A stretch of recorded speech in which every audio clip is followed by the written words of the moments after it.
Welcome back. Morning spot के दूसरे segment में आपको खुशामदीद कहेंगे और आज हम बात करने जा रहे हैं डेंटल हेल्थ के हवाले से। जो आपके सेहतमंद और ख़ूबसूरत दांत होते हैं ना, वो सिर्फ खूबसूरत मुस्कुराहट के ज़ामिन नहीं होते, बल्कि आपकी ओवरऑल हेल्थ, लाइफस्टाइल और आपके कॉन्फिडेंस पे भी बहुत ज़्यादा इफ़ेक्ट करते हैं।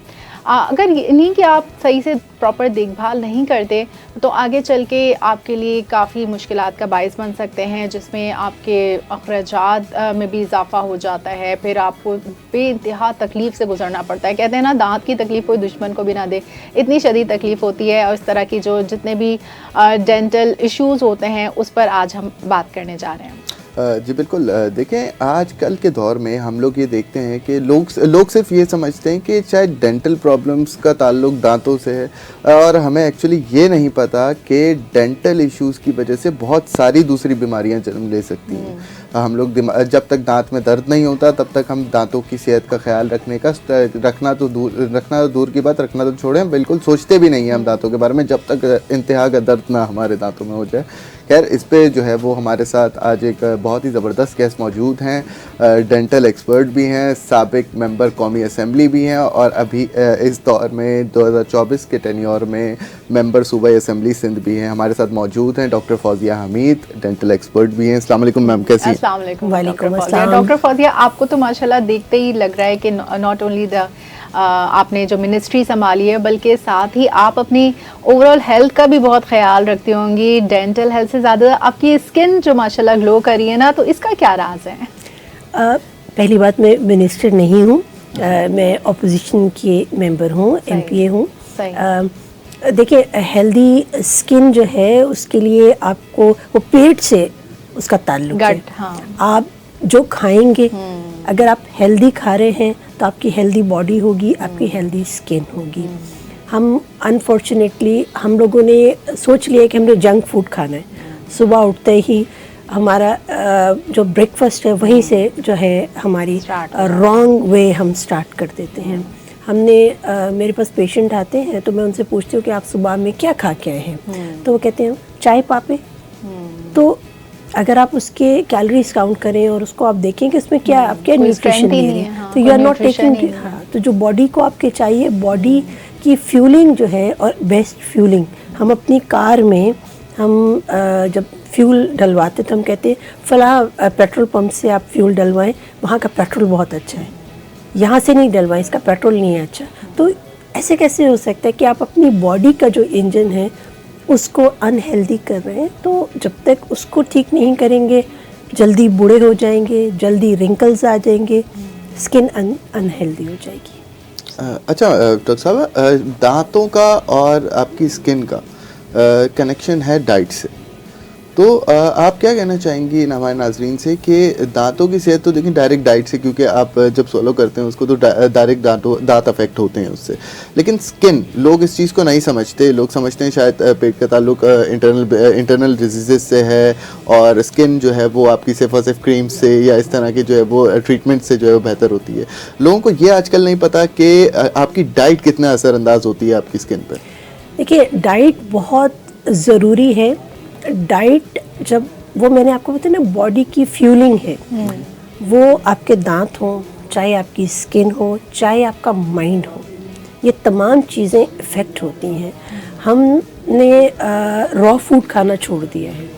पहले दौर में अगर आप देखें तो लोग जो है जो ग़ज़ाएँ खाते थे वो प्योर ग़ज़ाएँ खाते थे। इवन यहाँ तक के जो आटा होता था वो उनका चक्की का आटा बना हुआ। बिल्कुल। तो अब तो हमें वो अवेलेबल ही नहीं है, बल्कि बहुत तरह के अब आटे, फाइन आटा एग्जाम्पल। हाँ, और जितना नॉलेज हमारे पास आ गया है उस नॉलेज को हमने कहीं ना कहीं मिसयूज़ किया है। यूट्यूब देखिए, आप गूगल देखिए, आपको सब चीज़ें मिल रही हैं, बट द थिंग इज़ कि वो नॉलेज, क्या वो आपको वो जो चीज़ें आप खा रहे हैं क्या वो आपकी बॉडी के लिए अच्छी हैं कि नहीं। जैसे अभी स्टार्टिंग में अभी हम आपसे बात कर रहे थे तो आपने मुझे कहा कि स्किन के लिए हाइड्रोफेशियल होता है। हमने जो है मिस इन्फॉर्मेशन पे बहुत ज़्यादा रिलाई करना शुरू कर दिया है। हमने 2-3 टर्मिनोलॉजीज देखी हैं और हम उसी पे काम कर रहे हैं। दांतों की अगर हम बात करते हैं, अच्छे दांत, खूबसूरत दांत तो एक अलग टॉपिक है। बट दांत जो है वो सबसे इम्पोर्टेंट आपकी पर्सनालिटी, आपकी स्पीच में बहुत काम देते हैं। खाना तो आपकी स्माइल है, आपका कॉन्फिडेंस है, और जब आपके पास दांत नहीं होंगे तो आपकी स्पीच इफेक्ट होती है। आपने कहा हमारे जो बुजुर्ग जिनके पास दांत नहीं है तो हमें समझ नहीं आती हो क्या, क्योंकि वो वर्ड्स प्रोनाउंस नहीं कर पाते। फिर आपके दांत खाने के लिए हमारे यहाँ जब तक आपके पास आपके जो मोलर्स हैं, सबसे पहले आपके जो लास्ट वो सबसे पहले ख़राब हो जाते हैं, वो सबसे पहले आते हैं और सबसे पहले ख़राब होते हैं, क्योंकि हमें ये नहीं पता कि हमने इनका ख्याल कैसे रखना है। हमने ब्रशिंग करते हैं और हम टूथ ब्रश का ये समझते हैं कि हमने पेस्ट लगाया, दांतों पे ब्रश जो ही स्टार्ट किया, खुशबू आना शुरू हुई तो हमने स्पिट आउट कर दिया। नहीं, ऐसा नहीं। दांतों के जो सतह हैं जो हमारे मुंह के अंदर हैं, 3 सतह, उन तमाम एरिया को साफ करने का तरीका है, प्लस उसके मूवमेंट्स कौन सी होनी चाहिए। आपने यूं यूं या यूं यूं इस तरह नहीं करना, आपने अपने गम्स को ख़राब नहीं करना, दांतों को मांझना नहीं है, दांतों को साफ़ करना है। उसके ऊपर सर्टन प्रेशर रखे आपने दांत साफ़ करने हैं, रगड़ना नहीं है। फिर आपकी सिलेक्शन ऑफ टूथपेस्ट बहुत ज़रूरी है। हमारे जो कमर्शियल जो चीज़ें आती हैं, हम समझते हैं कि इसको लगा लेंगे तो हम दांत चमकना शुरू। अगेन मैं ये कहूँगी, हम लोगों ने पता है हमें इतना कॉम्प्लेक्स हो गया कि हम गोरे हो जाएं या हमारे दांत सफ़ेद हो जाएं। नहीं, अल्लाह ताला ने जिस तरह हमारी स्किन में डिफरेंट कलर्स रखे हैं, शेड्स हैं हमारे, इसी तरह दांतों के भी शेड्स हैं। हर शख्स के दांत सफ़ेद नहीं होते, किसी के क्रीमी होते हैं, किसी के ग्रेश दांत होते हैं। वो दांत उसकी स्किन के साथ मैच करते हैं। अच्छा, ये चीज़ हमें नहीं समझ आ। मेरे पास कोई अगर कोई पेशेंट आता है, डॉक्टर साहब दांत मेरे ना सफ़ेद रंग के लगा दें, तो हम उनको शेड दिखाते हैं। जब शेड दिखाते हैं तो बिल्कुल जो वाइट होता है वो हम कहते हैं आपकी स्किन टोन के साथ मैच नहीं कर रहा। अच्छा। तो ये चीज़ उनको नहीं समझ आती।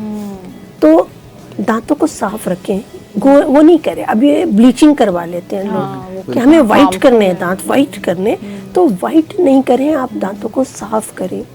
अनफॉर्चुनेटली हम जहाँ बैठे जिस शहर में, वहाँ तो सफ़ेद दांत तो हमें बहुत कम ही मिलते हैं, हमें लाल दांत मिलते हैं, काले दांत मिलते हैं।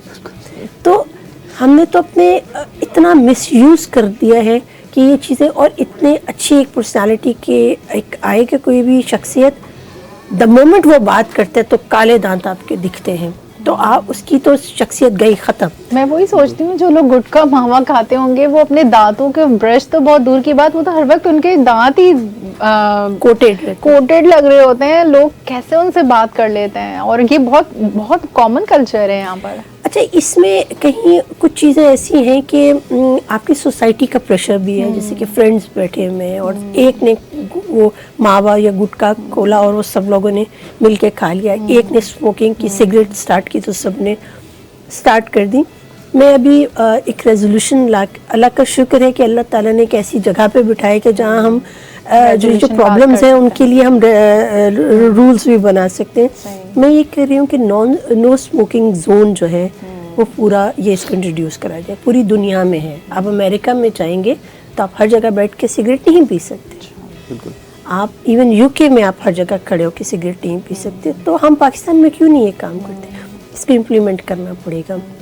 दूसरा, जो मावा गुटखा है, इसको तो इतना ज़्यादा हाईलाइट करें, आप उनको बताएं कि कितना डेंजरस है। इतने यंग पेशेंट आते हैं, कैंसर हुआ, अच्छा, उनकी चीक्स अंदर से कट जाती हैं क्योंकि उसके अंदर वो शीशा ग्राइंड करके वो डालते हैं ना, तो वो जब वो आपके अंदर की जो गालें हैं वो पूरी कटी हुई होती हैं, माइक्रो अल्सरेशन हो रही होती है। तो लोगों को समझ नहीं आ रही ये चीज़ों को, अपनी हेल्थ के साथ खेल रहे हैं। और एक चीज़ मैं आपको बताऊं कि अल्लाह ताला ने जो सेहत हमें दी है, ये हमारे पास अमानत है, सही बात है। इसका जवाब हमने देना है अगले जहान, बिल्कुल। और फिर पता चलेगा कि हमने क्या किया। एक हमें अल्लाह ताला ने एक कंप्लीट इंसान बनाया है हर तरह की नेमत के साथ, और उसको हम मिसयूज़ कर रहे हैं। तो देखना पड़ेगा इन तमाम चीज़ों को। बिल्कुल, आपकी पार्टी के, जिस पार्टी से आपका ताल्लुक़ है, उसके काफ़ी इलेक्टेड मेंबर्स, अजीज़ दोस्त भी हैं कुछ मेरे, वो तो इस चीज़ पे गुटखे मावे के रोकथाम पे काफ़ी काम भी कर रहे हैं और काफ़ी सारी उन्होंने जो है वो कमिटीज़ में जो है वो इस पे इश्यूज़ भी बहुत उठाए हैं। लेकिन डॉक्टर साहब, अब डेंटल टॉपिक की तरफ ही थोड़ा सा मैं उस पर रहना चाहूँगा। मुझे ये बताएं कि स्केलिंग और वाइट टीथ वाइटनिंग, अक्सर लोग इसमें शिकायत करते हैं कि उनके दांत इसके बाद सेंसिटिव हो जाते हैं, तो इसका सेंसिटिविटी से कोई ताल्लुक है या फिर उनकी दांत कमज़ोर ही हैं और वो सेंसिटिविटी उसकी जब वो स्केलिंग होती है या टीथ वाइटनिंग होती है तो वो चीज़ ज़्यादा नुमायाँ हो जाती है, ज़्यादा फील होती है? अच्छा देखिए, इसको पहले समझे कि टीथ वाइटनिंग एंड स्केलिंग दो सेपरेट चीज़ें हैं। एग्जैक्टली। स्केलिंग हम क्यों करते हैं? स्केलिंग हमें वैसे जो एक रिक्वायरमेंट है हर साल करवानी चाहिए। उसकी वजह ये है कि जब हम खाना खाते हैं और दांत साफ करते हैं या नहीं करते, उसमें प्लाक आपके दांतों पे आता है और जब उसको साफ नहीं किया जाता तो आपके दांतों में कैल्कुलस जमा होता है, जिसको पत्थर कहते हैं ना, दांतों के अंदर जमा होते जाते हैं। अब दांत, जो जबड़े के अंदर दांत लगे हुए हैं, दांतों के और इन गम्स के दरमियान में वो एक लेयर आना शुरू हो जाती है, जिसकी वजह से दांत लूज होने शुरू हो जाते हैं। स्केलिंग क्या करती है? वो दांत और जबड़े के दरमियान वो जो लेयर आई है विच इज कॉल्ड कैल्कुलस, उसको हमें रिमूव करना होता है। हमारे यहाँ जिंदगी में एक बार हज की तरह जो है वो स्केलिंग कराते हैं। एग्जैक्टली, वो बहुत रेयर, उसको नहीं करवाते, बिल्कुल नहीं कराते। वो तो डेंटिस्ट उनको बताते हैं। अब तो बहुत ज़्यादा अवेयरनेस आ गई है। जिस दौर में हमने डेंटिस्ट्री स्टार्ट की थी तो लोग नहीं करवाते थे। तो उसमें ये कि जब हम सफाई बहुत ज़्यादा अगर कैलकुलस है तो उसमें ये होगा कि दांत लूज होंगे for certain period of time. ये नहीं कि वो गिर जाएंगे, उसको लूज होते हैं। प्लस चूँकि हम उसको साफ करते हैं तो फ्रेश टिश्यू निकलता है, सेंसिटिविटी होती है इन सम केसेस, सब केसेस में नहीं होती, for certain period of time. उसमें हम ये कहते हैं पेशेंट को कि आपने एक्सट्रीम टेम्परेचर की चीज़ें नहीं खानी, लाइक बहुत गर्म चाय नहीं पीनी, ठंडा मशरूब नहीं लेना। तो जब ये नहीं और नीम गर्म पानी में नमक डाल के कुल्ली करें, उससे वो हीलिंग होती है और वो ठीक हो जाता है। और साथ उनको ये कहते हैं कि प्लीज़ आप जो है ये दांतों को हर साल साफ़ करवाएं। तो चूँकि हमारे यहाँ एक तो गुर्बत इतनी ज़्यादा है तो हम अपनी सेहत पे तवज्जो नहीं देते अनटिल एंड अनलेस चीज़ें बहुत ज़्यादा खराब होती हैं। तो ये चीज़ एक इशू है। और टीथ वाइटनिंग की जो जहाँ तक बात है, टीथ वाइटनिंग में भी सेंसिटिविटी होती है for certain period of time. लेकिन अब हमारे यहाँ कुछ जो है, क्योंकि क्वैकरी बहुत ज़्यादा है, तो स्केलिंग और जो टीथ वाइटनिंग है, अगर वो गलत तरीके से हुई है तो आपके परमानेंट डैमेज हो सकता है दांत। ठीक है। अच्छा, गम हेल्थ के हवाले से आप क्या बताएंगी? क्योंकि मस्कुड़ों से खून आना, जो पायरिया है, वो बहुत कॉमन डिजीज़ है। यस, देखिए पायरिया जो है ये बहुत कॉमन है और इसकी बहुत सारी वजूहात हैं। इसका जो मेन जो इसकी रोकथाम के लिए स्केलिंग सबसे पहले है, नंबर 1। नीम गर्म पानी में नमक डाल के कुल्ली करें, बहुत ज़रूरी है। और एक देसी टोटका हम अपने पेशेंट्स को बताते हैं, सरसों का तेल ले लें। सरसों का तेल इज़ वेरी गुड। आपने हथेली पे थोड़ा सा डाला, थोड़ा सा नमक आपने, और अपनी उंगली से उसको सर्कुलर मूवमेंट पे गम पे और उसको हल्का हल्का मसाज करें और फिर आप कुल्ली कर दें। ये रात में करें। सरसों का तेल और नमक जी, ये बहुत अच्छा है पायरिया के लिए, क्योंकि जो सरसों का मस्टर्ड ऑयल है ये एंटी इन्फ्लेमेटरी होता है, तो it's very good for your gums and your teeth. बिल्कुल, ऐसे डॉक्टर्स की हमें बिल्कुल ज़रूरत है। डॉक्टर ज़्यादातर इस तरह के देसी टोटकों से अवॉइड करते हैं और वो ज़्यादातर कोशिश करते हैं हम सिंथेटिक या फिर वो एलोपैथिक की तरफ ही रहें थोड़ा सा।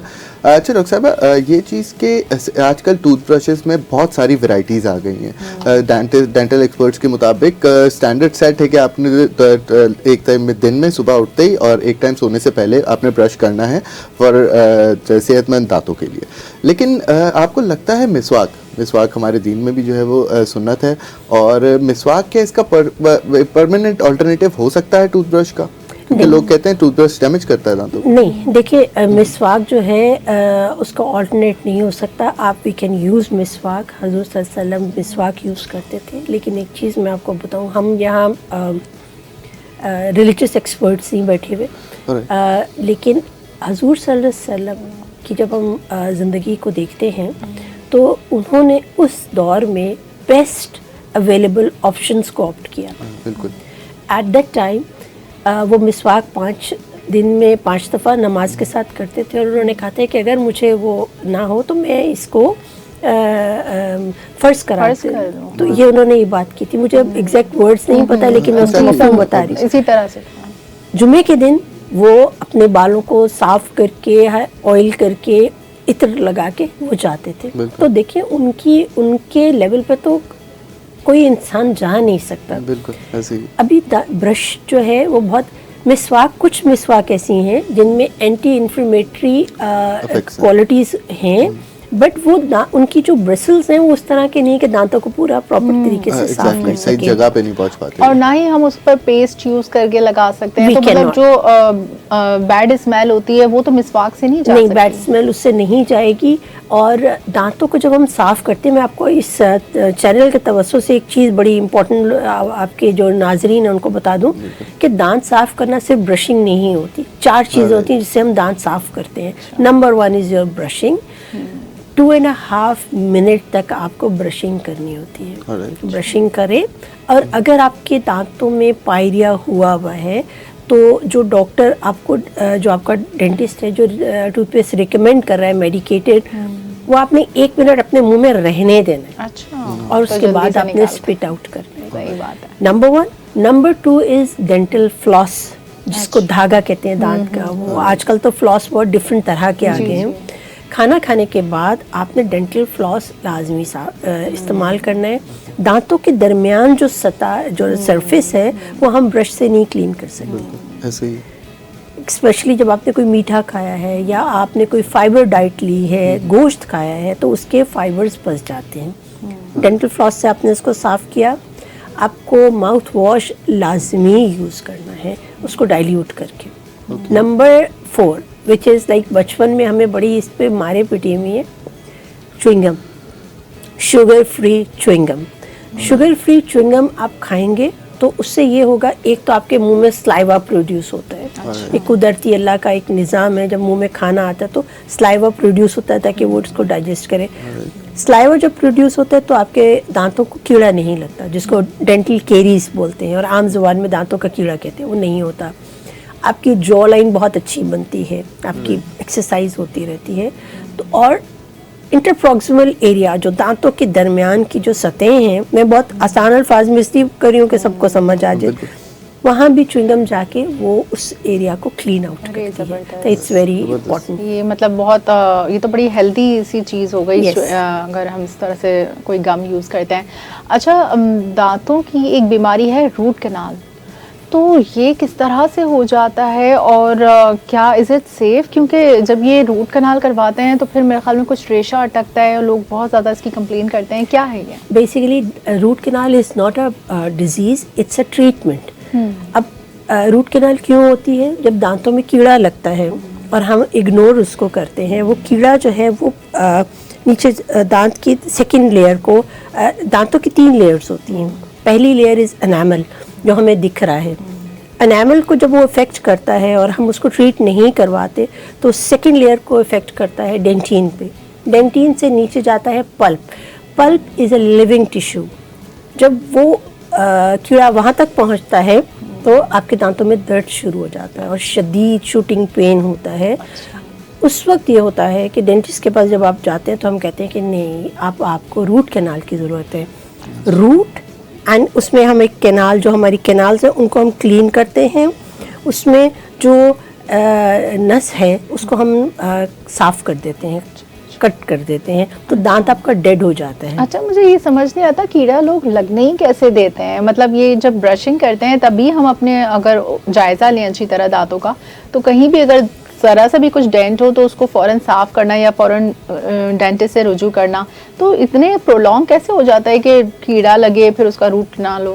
देखिए अब जब दूसरी दुनिया की हम बात करते हैं ना, हम जब मेडिकल मॉडल्स की बात करते हैं तो वहाँ ये है कि इंश्योरेंस है, इंश्योर्ड होते हैं। हमारे यहाँ उसको भी मिसयूज़ किया जाता है, तो वो रेगुलर चेकअप्स होते हैं। अब जब आप रेगुलर चेकअप्स पे जाते हैं तो आपको डेंटिस्ट बता देता है कि आपके दांतों में ये प्रॉब्लम हो रही है और आप फ़ौरन ठीक कर लेते हैं, और उस पर पैसे भी नहीं लगते इतने ज़्यादा। लेकिन हम नहीं करते, हमें जब तक पेन नहीं होता हम डेंटिस्ट के पास नहीं जाते। तो ये हमें करना बहुत ज़रूरी है। How could we ignore the simple thing कि अपने दांतों को ही हम देखते रहें, वॉच आउट करें, जैसे अपने फेस को देखते हैं। मैं आपको एक टोटका भी यहाँ बता देती हूँ कि जब आप मीठा खाते हैं, ठीक है, मीठा खाने के बाद आपने ये करना है कि आपने जो ब्रश है, सादा ब्रश लेके दांतों पे एक तरह फेर के एक दफ़ा आप उसको कुली कर लें बिल्कुल। तो उससे जी, क्योंकि आपके मुंह में जब तक गज़ा रहेगी जो बैक्टीरियाज हैं वो ग्रो करते रहेंगे, स्पेशली आपके मीठा। हाँ, ये तो बड़ा आसान हो जाता होगा जब आप टूथब्रश को बगैर टूथपेस्ट के, वो टूथपेस्ट थोड़ा सा वो लगता है इंसान को, आप अपने बैग में रखिए, करें और साफ कर लें। बिल्कुल। अच्छा डॉक्टर साहब, अकलदाढ़ ये ज्यादातर मेजॉरिटी लोगों का ये इशू है। अकलदाढ़ का विजडम टूथ अक्सर आपको जो है वो एक्सट्रैक्ट करवाना पड़ जाता है, निकलवाना पड़ जाता है। और अकलदाढ़ से आपका कॉन्सेप्ट भी जब कोई सोचता है वो बोलता है यार अकलदाढ़, मेरी अकल तो कम नहीं होगी इससे। तो ये है कि अकलदाढ़ का क्या कॉन्सेप्ट है, और इसकी सर्जरी भी होती है। बाकी दांतों की तो टूथ एक्सट्रैक्शन होती है, अकलदाढ़ की बाकायदा एक सर्जरी होती है जो डेंटिस्ट परफॉर्म करते हैं, और वो होती भी कॉम्प्लेक्स है। कहते हैं वो बहुत ज्यादा सेंसिटिव होती है, कोई नस छिड़ जाए तो उसमें बड़ा मसला हो जाता है। तो अकलदाढ़ की प्रोटेक्शन के लिए क्या करना चाहिए, और अगर अकलदाढ़ एक्सट्रैक्शन करवानी पड़ जाए तो उससे क्या कोई फर्क पड़ता है?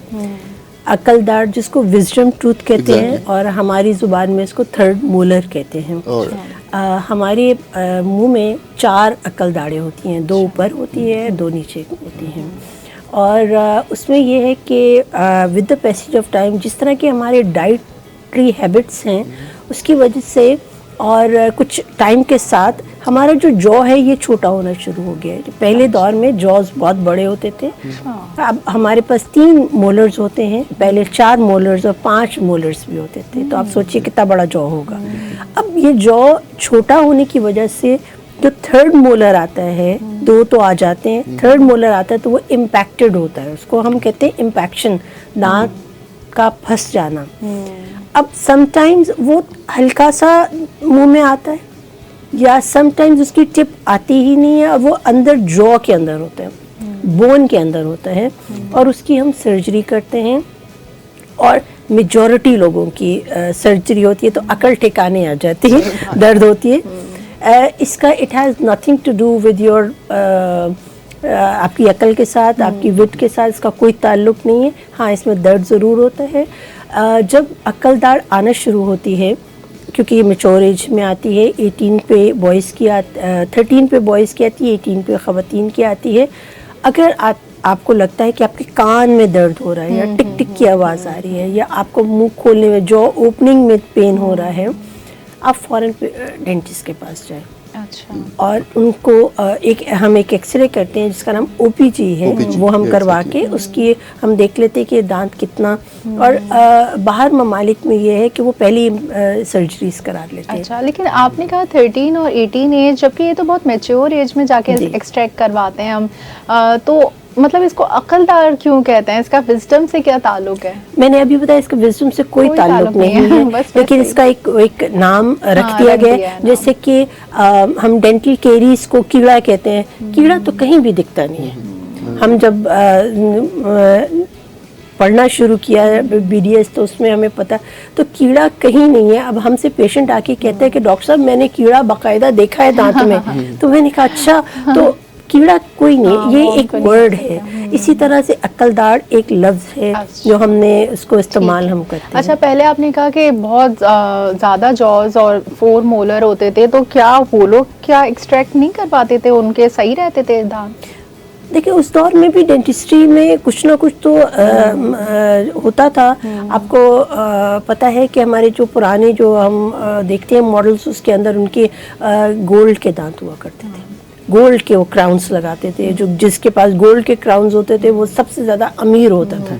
आजकल भी डेंटिस्ट्री में एक नई चीज़ आ गई है जो डेंटल ज्वेलरी की है। आप देखिए दांतों पे एक वो उन्होंने एक पर्ल लगवा लेते हैं, या एक वो छोटा सा स्टड लगा हुआ। इन्फेक्शियस नहीं होता? नहीं, इट्स नॉट इन्फेक्शियस। आप इट्स फॉर योर ब्यूटी। जिसके दांत अच्छे हैं, जिसको अपने लगवाना है, हमारे पास लोग आते हैं लगवाते हैं, स्पेशली केनाइन पे लगवाते हैं। जो हमारा पॉइंटेड टूथ है, केनाइन पे ये बहुत खूबसूरत लगता है, आपकी स्माइल अच्छी लगती है, तो लोग लगवाते हैं। वो रैपर्स वगैरह भी आजकल गोल्ड के दांत और इस तरह बिल्कुल। अच्छा डॉक्टर साहिबा, ये चीज़ आप कोई भी ट्रीटमेंट करवाते हैं दांतों का, उसके बाद हमने अक्सर नोट किया है कि वो फिनिशिंग एक वो जैसे रफ सरफेस हो जाता है दांतों पे, उसकी फिनिशिंग उस तरह की नहीं होती जिस तरह एक नेचुरल दांत की होती है। मैं समझी नहीं कैसे? लाइक जब हम लोग कोई स्क्रबिंग टाइप या फिर क्लिनजिंग इस तरह का कोई प्रोसेस करवाते हैं, लाइक स्केलिंग या फॉर एग्जांपल ले लें, तो एक जो फिनिशिंग होती है दांतों की वो उस तरह की नहीं होती जिस तरह नेचुरल होती है। तो इसका कोई ट्रीटमेंट है? ये आपने बहुत ही इम्पोर्टेंट बात की है। हमारे यहाँ क्वैकरी इतनी ज़्यादा है कि अगर आप स्केलिंग करने के लिए जाते हैं तो आप कहते हैं कि सस्ता काम हो जाए कहीं से। तो ये जो आपने काम किया ना, ये सस्ते काम वाले लोग हैं जब वो दांत की सरफेस खराब करते हैं। ओके। तो दांत की सरफेस खराब करना, अगर आप प्रॉपर डेंटिस्ट के पास जा रहे हैं, कोई डेंटिस्ट ये काम नहीं करेगा। वो आपके बर लगा देते हैं दांत के ऊपर। अच्छा, ओके। तो मुझे ये बताएं डॉक्टर साहब, बच्चों का ये बताया जाता है, क्योंकि देखिए बुनियाद जो होती है ना, वो बुनियाद ही आपकी जो है वो अगर सही हो तो आपके आगे भी जब आप एडल्ट्री की तरफ जाते हैं या टीनेज की तरफ जाते हैं तो उसी टाइम पे फिर आपकी बचपन में ही जो आपकी टेमिंग हो गई वो हो गई। तो बच्चों को जो फीडर और वो जो उनके बच्चों के इक्विपमेंट जो होते हैं, पैसिफायर, मुझे प्रॉपर्ली नाम याद नहीं है, तो वो उसका एक स्पेसिफिक एज होती है उसकी। तो कहते हैं अगर बच्चों को जल्दी वो पैसिफायर्स लगा दिए जाएं तो उनके दांत टेढ़े निकलते हैं। इसका कॉन्सेप्ट क्या है? There is a big no for pacifier and feeders. हमारे यहाँ जो है, अब तो खैर माएँ जो हैं वो ये काम करें कि वो अपनी सहूलत के लिए बच्चों को, पहले भी ये करती थी कि पैसिफायर्स लगा देते थे, या उसको फीडर दे दिया, बच्चा फीडर लेके घूम रहा है, फीडर उसके मुंह में है, या वो अंगूठा पी रहा है, या वो उंगलियां खा रहा हो, तो लिप सकिंग और ये सब काम कर रहे होते हैं बच्चे, इससे इनके दांत खराब हो जाते हैं। हम ये कहते हैं कि आप हमारी मज़हब में भी है कि माँ का दूध बेहतरीन ग़ज़ा है। पहले आप मदर फीड पे हो और मदर फीड के बाद आप प्रॉपर विनिंग फूड पे आ जाए ना बच्चों को। आप फीडर क्यों लगाते हैं? और फीडर के अंदर भी जो दूध देते हैं उसके अंदर चीनी डाल के देते हैं, जिसकी वजह से बच्चों के दांतों को कीड़ा लग जाता है। और जो माएँ रात को बच्चों को फीडर दे के सुला देती हैं, वो फीडर उनके मुंह में ही होता है। आप सोचिए कि उनके दांत कितने गंदे होते हैं। और उसके बाद माँओं को ये नहीं पता, वो कहते हैं कि जी अभी तो उनके दांत ही नहीं आए, तो अभी तो हमको सफाई करने की ज़रूरत नहीं है। आपके बच्चे का जो जॉ है उसको साफ़ करना बहुत ज़रूरी है, क्योंकि जब आप उसको दूध पिलाते हैं, दांत वो जॉ आपका गंदा होता है, बैक्टीरिया प्रोड्यूस हो चुका होता है, उसको साफ़ करना। बच्चों के ब्रश आते हैं, कॉटन से साफ़ करना बहुत ज़रूरी है। पहला दांत जब आ जाए तो डेंटिस्ट के पास जाइए बच्चों के लिए। डेंटिस्ट आपको बताएगा पहला दांत गिरा है बच्चे का, तो डेंटिस्ट के पास जाएं ताकि देख लें। समटाइम्स ये होता है कि परमानेंट दांत आने का टाइम आ जाता है और जो डिसिडुअस टीथ हैं, जो आपके दूध के दांत हैं, वो गिरते ही नहीं है, तो वो दांत टेढ़े हो जाते हैं। तो अगर आप डेंटिस्ट के पास जाएं तो आपको समझा देगा, तो आपको ऑर्थोडोंटिक्स कराने की ज़रूरत नहीं होगी। सही। अच्छा, आपने बताया था कि आप एमपीए और डेंटिस्ट के होने के साथ साथ आप फेशियल एस्थेटिशियन भी हैं। तो फेशियल एस्थेटिशियन में आपने क्या क्या चीज़ें, ऐसे कौन कौन से फेशियल्स हैं या कौन कौन से प्रोसीजर्स हैं, कौन कौन से ट्रीटमेंट हैं इसमें जो हम करवा सकते हैं? देखिए, फेशियल एस्थेटिक्स में ये है कि आपने अपने आप को खूबसूरत कैसे रखना है। आजकल के दौर में हर शख्स अपने आप को चाहता है कि वो खूबसूरत लगे, लेकिन अनफॉर्चुनेटली हमारे पाकिस्तान में हमारे पास जब पेशेंट आता है तो डॉक्टर साहब मैं गोरा कैसे हो सकता हूँ, मुझे गोरा होना है। उनको इससे कुछ लेना देना नहीं है, उनकी स्किन कितनी ख़राब है, उनकी स्किन पे पिट्स हैं, मार्क्स हैं, पिगमेंटेशन है, उनको बस गोरा होना है। तो उसको गोरा नहीं, हम ये कहते हैं कि आप अपनी स्किन को हेल्दी करें। आपके जो स्किन के ओपन पोर्स हैं उनको क्लोज करें, आपकी स्किन फ्रेश लुकिंग हो, आपको मेकअप करने की ज़रूरत पेश ना आए। तो इसके लिए डिफरेंट फेशियल्स हैं। Hydra facial is one of them.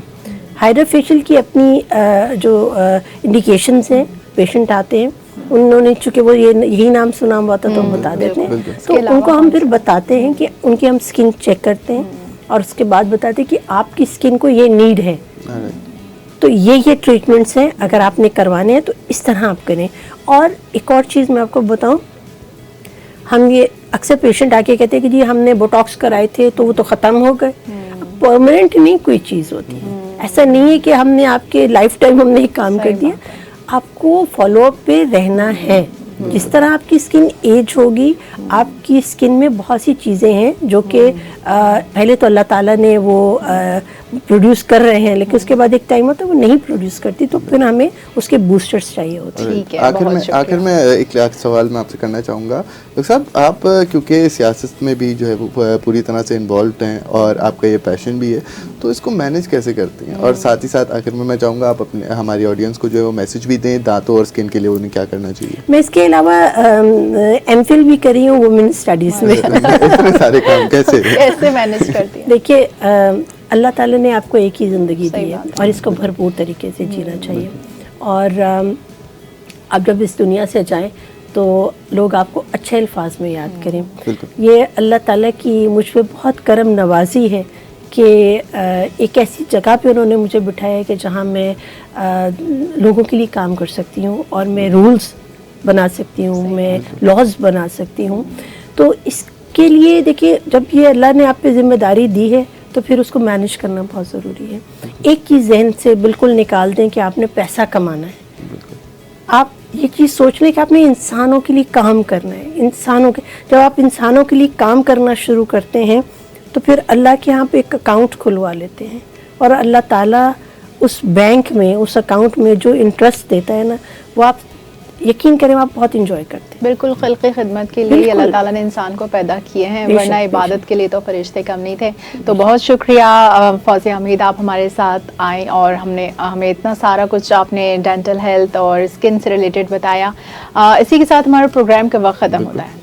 मुझे और अफशीन को दीजिए इजाज़त। अल्लाह हाफ़िज़। पाकिस्तान जिंदाबाद।